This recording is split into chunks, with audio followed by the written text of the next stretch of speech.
Jerome Bautista at ang aking pe-present po ngayon ay tungkol sa solar thermal system. So, ano nga ba muna yung definition ng solar thermal system? So, sabi diyan, it is also called concentrating solar power or yung CSP na tinatawag. So, it collects energy from the sun with the use of mirrors. So, parang mirror yung pinaka-main source din natin. Or pinaka-main source natin which is araw. And then si mirror lang yung primary na parts na nag-help para makapag-collect ng energy. So, ayun, ang solar thermal system ay isang uri ng technology na gumagamit ng energy mula sa araw o solar energy. So, upang makalikha ng init o ng thermal energy. So, hindi ito tulad ng mga solar panel na direktang nagko-convert ng sikat ng araw into electricity gamit yung photovoltaic cells or yung PV na tinatawag. So, ang solar thermal system kasi ay ang unang kumukuha ng init mula sa araw, and then pagkatapos ay ginagamit niya yung init na yon para makagawa ng steam. So, steam naman siya yung nagpapaikot sa turbine para makapag-generate ng kuryente. So, sa madaling salita, ang proseso nito ay manggagaling mula sa araw at magko-collect ng init na magiging steam at didiretso sa turbine na siyang mag-generate ng kuryente. So, karaniwan kasing ginagamit ang solar thermal system sa malalaking power plants dahil mas efficient ito kapag mas malawak yung lugar na masasakop at maraming solar collectors. So, may tatlong pangunahing parts kasi yung system natin. So, yung solar collector, which is siya yung kumukuha ng init mula sa araw. And yung heat transfer system, siya namang nagdadala ng init. And yung power generation system, siya yung nag-generate o yung gumagawa ng kuryente. So ngayon naman ay tatalakayin natin yung iba't ibang bahagi ng solar power system. So may dalawang thermal system at ang pinaka-common na ginagamit sa power generation ay yung mga sumusunod. So una ay ang parabolic truss. So it is also known as line focus collectors. It is lined up in a rows on a solar field and are composed for a long parabolic shape reflector. So the collectors utilize a single axis solar tracking system and then receives the pipes can reach the temperature upward of 400 degrees Celsius as the true focuses sun at 30 to 100 times in its normal intensity. So ano ba yung pinaka madaling explanation dyan? So pag sinabi kasing parabolic true, from the word parabola. So ang parabola kasi ay curve siya, naka-curve shape. So ang parabolic true kasi isang pinaka-popular na uri ng solar thermal collector. So ito ay hugis parabola nga, gaya ng sinabi ko, o parang kalahating tubo na may salamin. So yung mga salamin na yon ay naka-curve upang ma-focus ang sikat ng araw papunta sa isang tubo na nasa gitna na tinatawag nating receiver tube. So sa loob ng receiver tube ay may fluid. So kadalasan ay synthetic oil, pero sabi nga ni sir na yung loob ng receiver tube ay dinidepende kung ano yung gagamitin nating fluid. At yun, magdedepende siya sa mga factor na pwede natin i-consider base sa surroundings nung mismong power plant natin or yung solar thermal system. So, ayun, kapag tinamaan ito ng concentrated sunlight, umiinit yung fluid na yon hanggang umabot sa napakataas na temperature. So, pagkatapos, dadalhin niya yung mainit na fluid sa heat exchanger. Doon ito magpapalit naman na doon siya magpapainit ng tubig. So, yung tubig ay magiging steam. And then yung steam, siya yung gagamitin para paandarin yung turbine. So, yun lang yung pinaka madaling explanation para mas maintindihan kung ano nga ba yung sinasabing parabolic truss. So, yun. Ayan, dumako naman tayo sa schematic diagram ng parabolic trough. So, ang schematic diagram naman kasi ay isa siyang visual na representation kung paano dumadalo yung buong proseso ng solar thermal system. So, makikita natin dyan, ayan, sa diagram, ang flow ng energy at ng fluid mula pagkuha ng init hanggang sa paggawa ng kuryente. So karaniwan kasi makikita natin dyan sa schematic diagram ay yung mga sumusunod. Tulad ng solar collector, yung unang-una. Siya yung sumasagap ng init na nanggagaling sa araw. So pangalawa ay ang heat transfer fluid loop. Siya naman yung nagdadala nung init na galing sa receiver tube. So pangatlo naman ay ang heat exchanger or yung boiler na tinatawag. So gumagawa siya ng steam. And pang-apat, ang steam turbine. Dito naman umiikot ang turbine dahil sa steam na nanggaling mula sa pinainit na tubig. So yung steam na yon o yung turbine na pinaikot, siya naman yung magge-generate na electricity. So pupunta kasi siya sa generator, yung turbine na yon nakakonect sa generator na siyang mag-generate ng electricity. And then ang huling part ay ang condenser.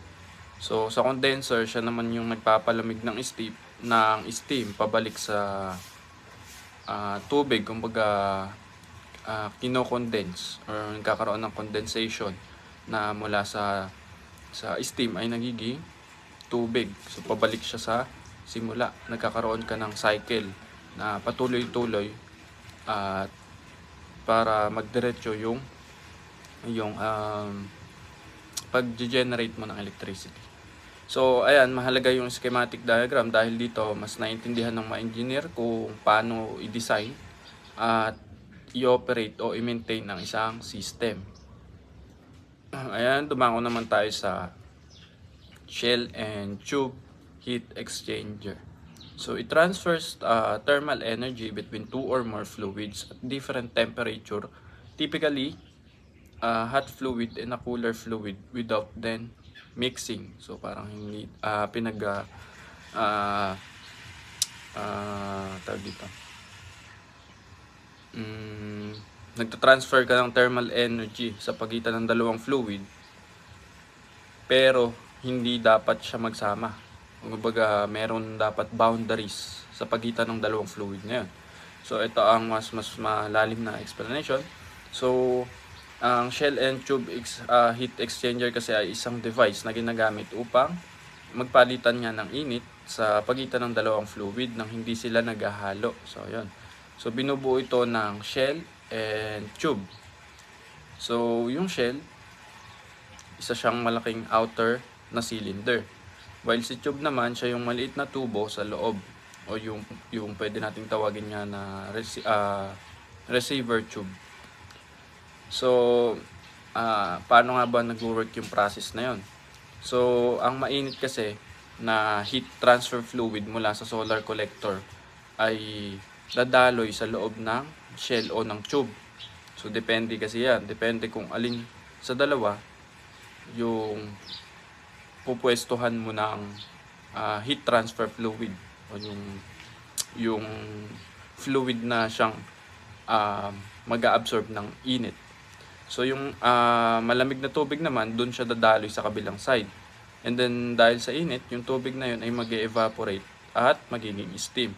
So mahalaga kasi heat exchanger dahil dito nangyayari yung conversion mula sa init papunta sa steam. So kung walang heat exchanger, hindi tayo makakagawa ng steam na siyang magpapaikot ng turbine. Dumako naman tayo ngayon sa steam turbine.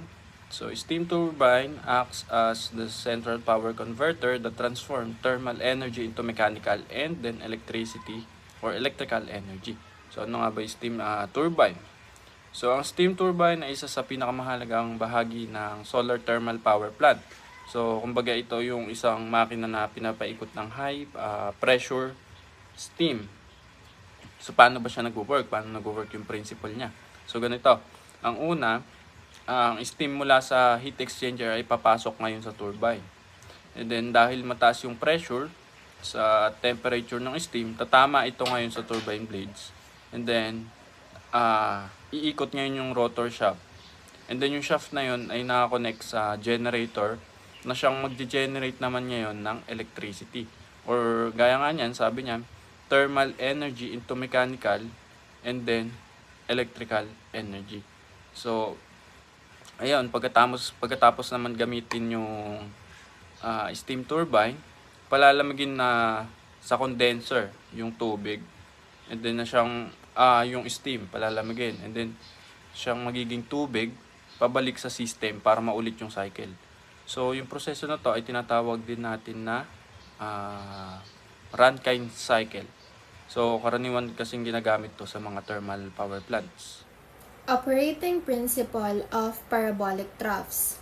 Ang parabolic trough ay isang type ng solar thermal technology na ginagamit para makagawa ng electricity gamit yung init ng araw.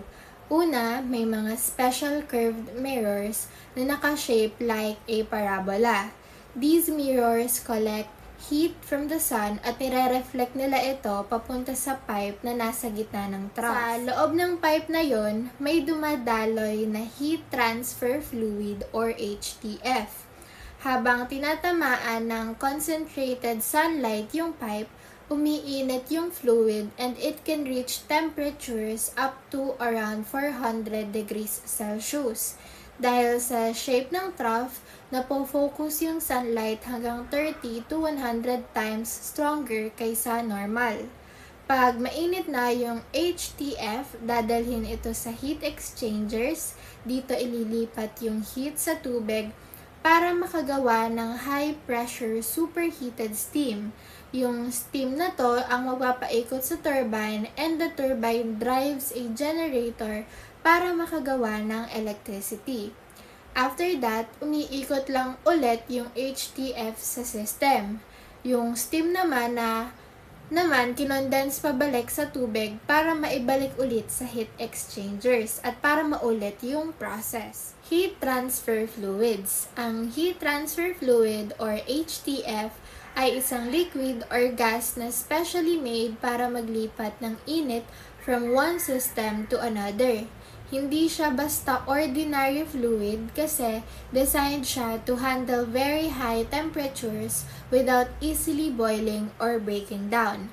Ginagamit ang HTF sa mga systems like solar thermal plants where kailangan ilipat yung collected heat papunta sa ibang part ng system tulad ng heat exchanger. Instead na direct na sunog or init yung gamitin, HTF muna yung umiinit, then siya yung nagtatransfer ng heat safely and efficiently. Why use HTF instead of direct steam system in CSP? Ginagamit ang heat transfer fluid or HTF instead of direct water to steam system dahil mas efficient at mas controllable siya. Una, ang HTF has a high heat capacity, meaning kaya nitong mag-store ng malaking amount ng heat na hindi mabilis lumamig. Dahil dito, kaya niyang mag-maintain ng high temperature for a longer time compared sa direct steam system. Kung water kasi agad ang gagawing steam, mabilis din itong lalamig once mawala ang sunlight. Sa mga concentrated solar power systems or yung CSP nga, pinapainit ang malaking volume ng HTF during daytime, especially kapag peak ang sunlight. After uminit, ini-store ito sa insulated or tight storage vessels. Ang advantage nito, nagiging parang reserve energy storage siya. So kahit cloudy days, mahina ang araw, or kahit nighttime na walang sunlight, pwede pa rin gamitin yung stored heat para mag-produce ng steam and generate electricity. Heat transfer fluids used in CSP technologies. Sa mga concentrated solar power or CSP systems, iba't ibang types ng heat transfer fluids ang ginagamit depende sa design ng plant. Examples nito ay air, water, molten salts, glycol-based fluids, glycerol-based fluids, at synthetic oils. Each type may sariling advantages depending sa temperature range at application. Characteristics in choosing the right HTF. Sa pagpili ng tamang HTF para sa solar thermal power plant, may ilang important factors na kinoconsider. One is the operating temperature. Dapat kaya ng fluid mag-handle ng high temperatures without degrading. 2. Life cycle. Gaano katagal magagamit ang HTF bago kailangang palitan. 3. Heat transfer capability. Kung gaano siya ka-efficient maglipat ng heat from collector to system. 4. Heat storage aspect. Ability ng fluid na mag-store ng heat for later use, especially for night operation. 5. Overall safety. Dapat stable, non-toxic at hindi madaling mag-cause ng accidents. 6. Yung cost. Important din kung affordable at practical gamitin sa large-scale plants. Additionally, sa mga modern systems, especially kapag molten salt ang ginagamit, kaya nitong mag-reach ng temperatures up to around 550 degrees Celsius or less. Mas mataas ito compared sa ibang HTFs kaya mas efficient sa heat storage at power generation. Solar power tower ay isang uri ng solar energy system kung saan ang setup ay may maraming salamin na tinatawag na heliostats. Ang mga heliostat na ito ay computer-controlled at sun tracking. Ibig sabihin, sinusundan nila ang galaw ng araw mula umaga hanggang hapon. Habang gumagalaw ang araw, ay automatikong ina-adjust ng computer ang posisyon ng bawat salamin para ma-reflect ang sikat ng araw papunta sa isang point, usually sa tuktok ng isang mataas na tower. Doon sa tower na yon, may tinatawag na receiver na tumatanggap ng sobrang init mula sa concentrated sunlight. Ang init na ito ay gumagamit para painitin ang heat thermal fluid, karaniwang molten salt hanggang 600 degrees Celsius, para makapag-produce ng steam. Ang steam naman ang nagpapaikot sa turbine para makagawa ng kuryente. Ang mahalaga rito ay ang kakayahan ng molten salt na mag-imbak ng init sa loob ng maraming oras, kaya posible pa rin mag-generate ng kuryente kahit gabi o maulap. Hindi tulad ng ordinaryong solar panels na direktang umaasa sa sikat ng araw. Sa kasalukuyan, may mga bagong development kung saan ginagamit ang mas advanced na molten salt mixtures na kayang lumampas sa 600 degrees Celsius, na nagre-resulta ng mas mataas na efficiency at mas mababang cost, at may mga proyekto na rin na nagtatarget ng mas mataas pang temperatura para sa paggamit ng mas efficient na turbines tulad ng supercritical CO2 systems. Isang konkretong halimbawa ng ganitong teknolohiya ay ang Ivanpah Solar Power Facility na nagpapakita kung paano nagiging mahalaga bahagi ng modernong renewable energy systems ang solar power tower. Dahil sa mataas na temperatura ng HTF at kakayahan nitong magbigay ng mas stable at flexible na power generation. Sunlight daw can be concentrated as much as 1,500 times its normal intensity. Ito ay sa pamamagitan ng libo-libong heliostats na naka-align papunta sa isang receiver. Ibig sabihin, ang sikat ng araw daw ay karaniwang tumatama lang sa lupa ay pinagsasama-sama sa isang maliit na area. Kaya sobrang taas ang energy density nito dahil dito mabilis na tumataas ang temperatura sa receiver. Next, mirrors move in a dual axis. It means that yung mga salamin na nakapalibot sa tower ay may kakayang gumalaw sa dalawang axis. Isang galaw pahalang or azimuth at isang galaw pababa at pataas or elevation. Dahil dual axis ang movement, mas accurate ang pagtutok ng liwanag, kaya mas nagiging posible ang matinding concentration ng sunlight at mas mataas ang temperatura. Schematic diagram solar power tower. Pinapakita lang nito ang sunod-sunod na proseso kung paano kino-convert ang sikat ng araw into electrical energy gamit ang concentrated heat. Sa unang bahagi, makikita ang heliostat field kung saan libo-libong salamin ay naka-install sa ground level at may dual axis tracking para masundan ang galaw ng araw. Ang trabaho nila ay i-reflect at i-concentrate ang sunlight papunta sa receiver. Sa gitnang bahagi naman naroon ang tower at receiver sa tuktok nito, kung saan nagtatagpo ang lahat ng reflected sunlight at nagre-resulta sa sobrang taas ng temperature. Dito, pinapainit ang heat transfer fluid. Mula sa receiver, ang mainit na HTF ay dumadaloy pababa papunta sa hot storage tank na nagsisilbing thermal energy storage upang maipon ang init para magamit kahit walang araw. Sa susunod na bahagi, ang mainit na HTF ay pinapadaan sa heat exchanger o steam generator, kung saan inililipat ang init nito sa tubig para makagawa ng high pressure steam. Ang steam na ito ay umiikot sa turbine at ang turbine naman ay nakakabit sa generator na gumagawa ng kuryente. Pagkatapos, ang steam ay pinapalamig sa condenser at bumabalik bilang tubig sa heat exchanger, habang ang lumalamig na HTF ay iniimbak sa cold storage tank at pinapump pabalik sa receiver para muling painitin. The linear Fresnel reflector. Ito yung combination ng parabolic tube at ng solar tower. And gumagamit ito ng flat mirror instead na curved mirror kagaya ng sa parabolic tube. Dahil nga sa malaki yung difference nila sa price. And baka combination to ng sinasabing combination to ng parabolic tube at ng solar tower is dahil meron kagaya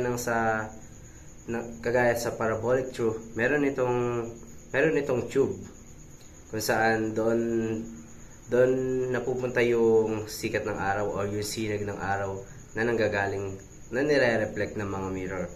And kagaya din nga ng solar tower, meron itong mga flat mirror sa ibaba kung saan is tinatrack nito yung sikat ng araw at saka nila nire-reflect papunta dun sa tube absorber na nasa itaas. At ang mga flat mirror na ito ay nagmumove lamang sa iisang axis.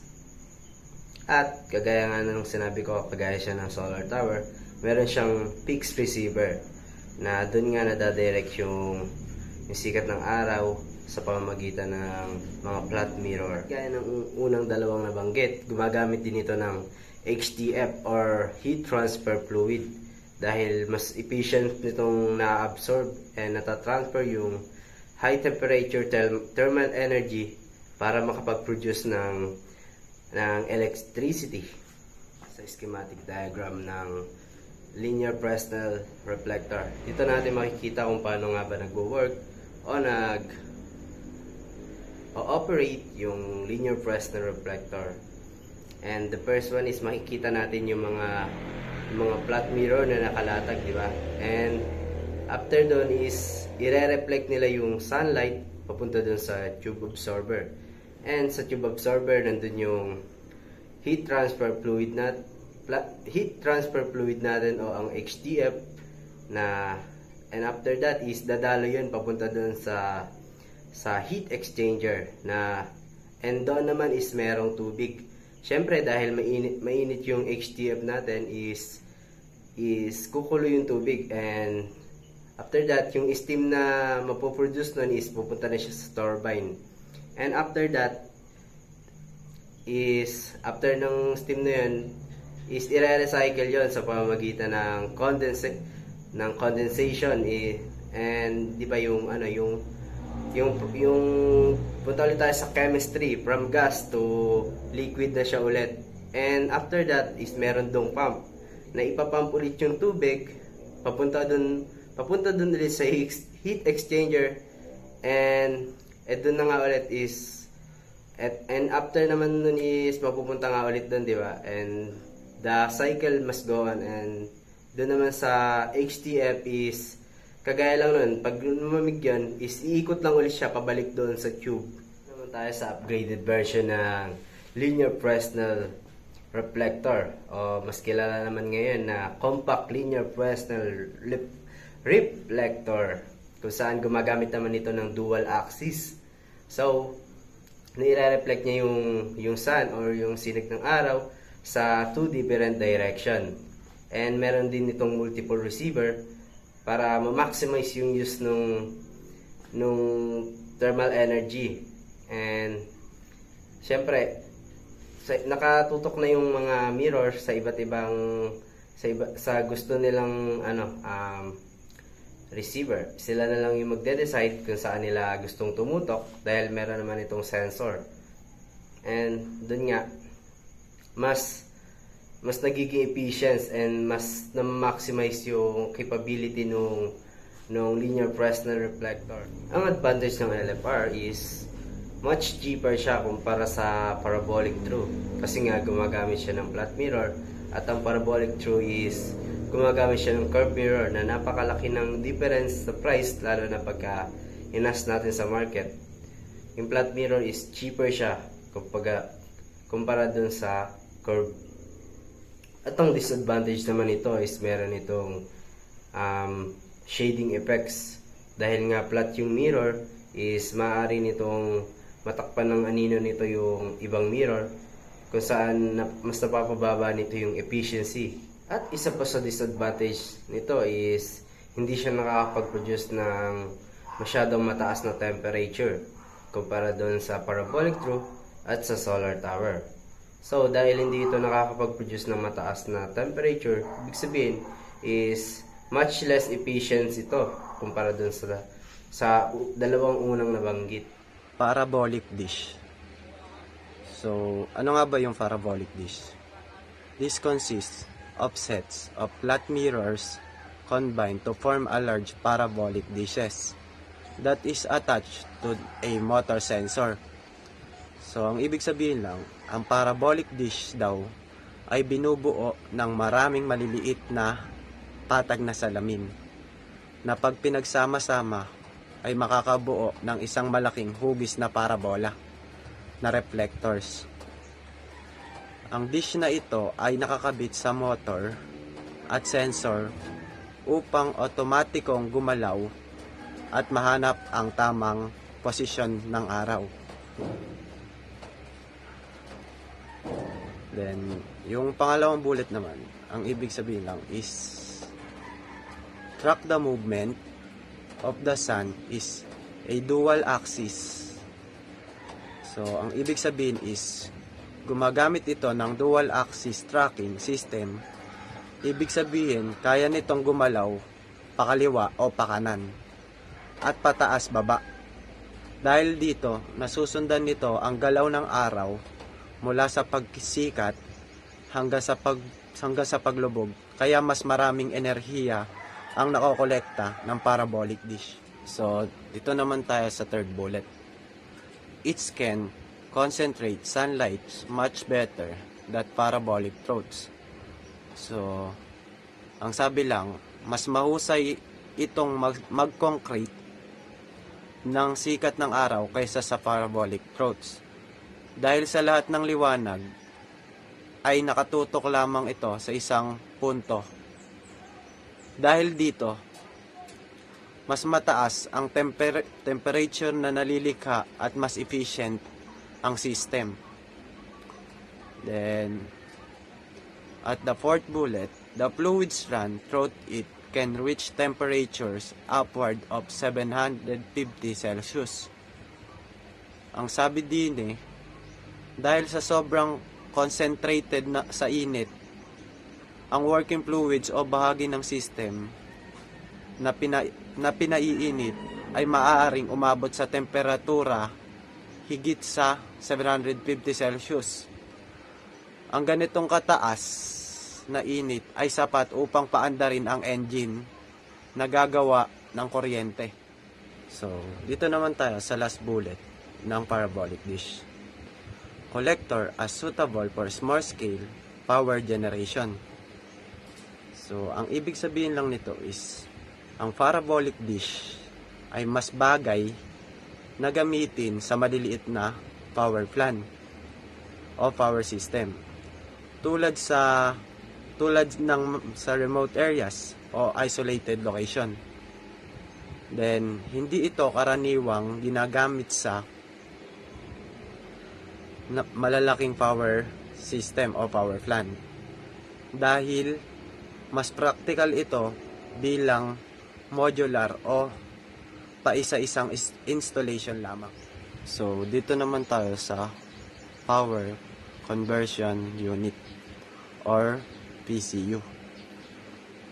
Located at the focal point of the dish. So, ang sinasabi, ang PCU ay inilalagay sa mismong focus point ng dish. Ito ang lugar kung saan nagtatagpo ang lahat ng sinag ng araw.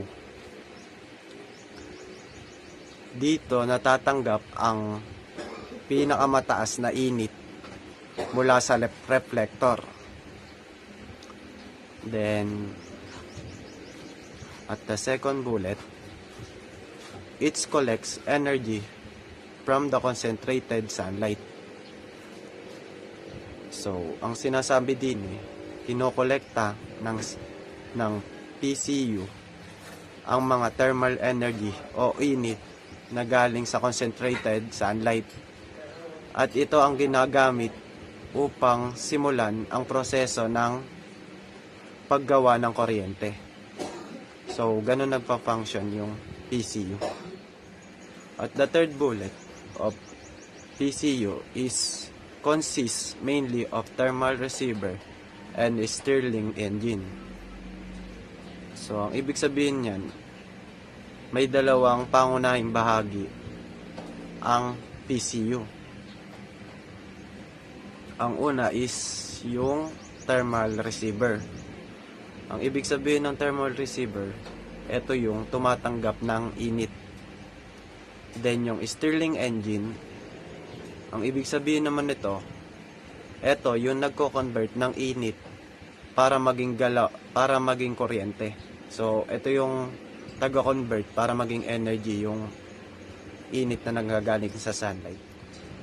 So, dito naman tayo sa thermal receiver. Nabanggit na kanina to sa dalawang uri ng bahagi ng PCU. So, mas papaliwanag lang natin. A heat exchanger that transfer its heat to the Stirling engine. Yung thermal receiver, ito yung gumaganap bilang heat exchanger. Ina-absorb nito ang sobrang init mula sa araw at inililipat ang init na ito papuntang Stirling engine upang magamit sa power generation. So, yun nga. Ang gawain lang nito is pagtanggap ng init. So, dito naman tayo sa Stirling engine. So, ano nga ba yung Stirling engine? Reciprocate the transfer heat causing the electric generator to rotate. So, sinasabi din sa Stirling engine, ang init na natanggap ay nagpapainit sa gas sa loob ng engine. And then, ang gas ay nagkakaroon ng expansion and compression, kaya gumagalaw yung piston ng pabalik-balik. Tapos, ang galaw na ito ang nagpapaikot sa generator at doon nakaagawa na ng electricity ng dahil sa sunlight. So, dito naman tayo sa largest solar thermal power station.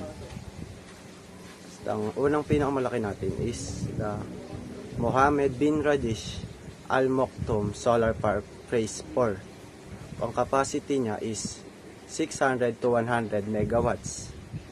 Then, nanggaling siya sa Dubai o sa UAE.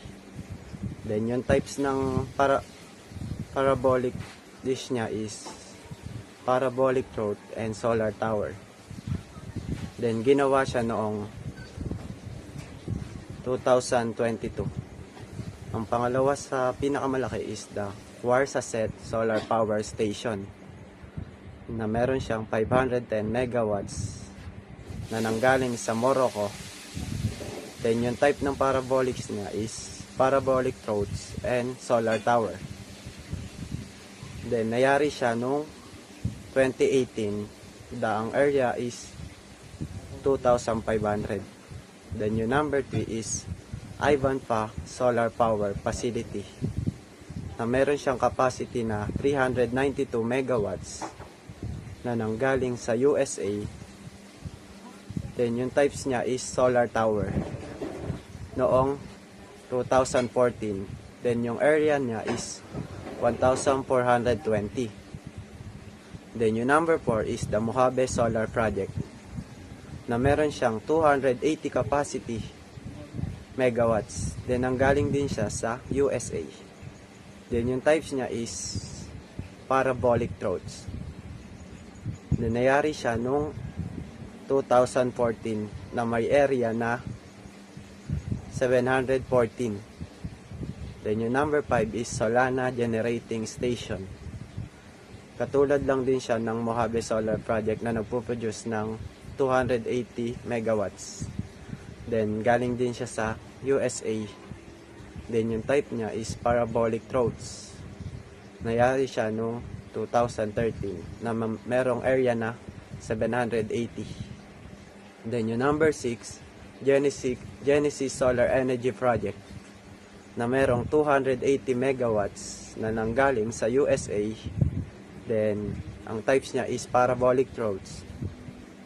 Nayari siya noong 2014. Then, ang area niya is 1,920. Then, yung last, Solaben Solar Power Station, na merong 200 megawatts na nanggaling sa Spain.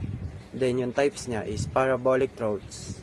Nayari siya noong 2012 na may area na 301. So yun lang yung mga largest solar thermal power station.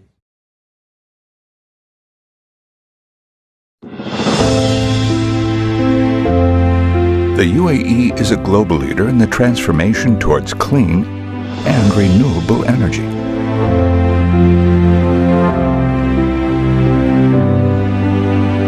In line with the vision of His Highness Sheikh Mohammed bin Rashid Al Maktoum, Vice President and Prime Minister of the UAE and ruler of Dubai, Dubai is moving rapidly to become the smart and sustainable city of the future.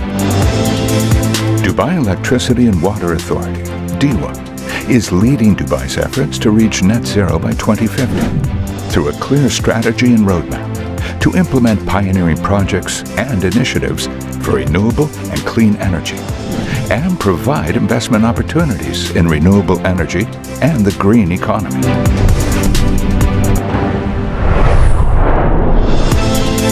The Mohammed bin Rashid Al Maktoum Solar Park is the largest single-site solar park in the world, using the independent power producer model. It is one of DEWA's key projects aiming to achieve the Dubai Clean Energy Strategy 2050 and the Dubai Net Zero Carbon Emission Strategy 2050 for 100% clean energy production capacity by 2050. It will have a production capacity of over 5,000 megawatts by 2030 from photovoltaic solar panels and concentrated solar power, with a total investment of 50 billion dirhams. Upon its completion, the solar park will reduce more than 6.5 million tons of carbon emissions annually. The project features the tallest solar tower in the world, with the largest thermal energy storage capacity. It includes ambitious and leading projects. Innovation Center, the leading global platform for innovation in clean energy. The center provides visitors with a pioneering experience to learn about the latest innovations in clean and renewable energy. The Research and Development Center, R&D, is a global platform that develops and tests innovative solutions to enhance the operations and services of DEWA. The center's research areas include solar power, water, smart grid integration, and energy efficiency. Through the IPP model, DEWA has achieved the lowest global prices, making Dubai a benchmark for solar energy project prices worldwide.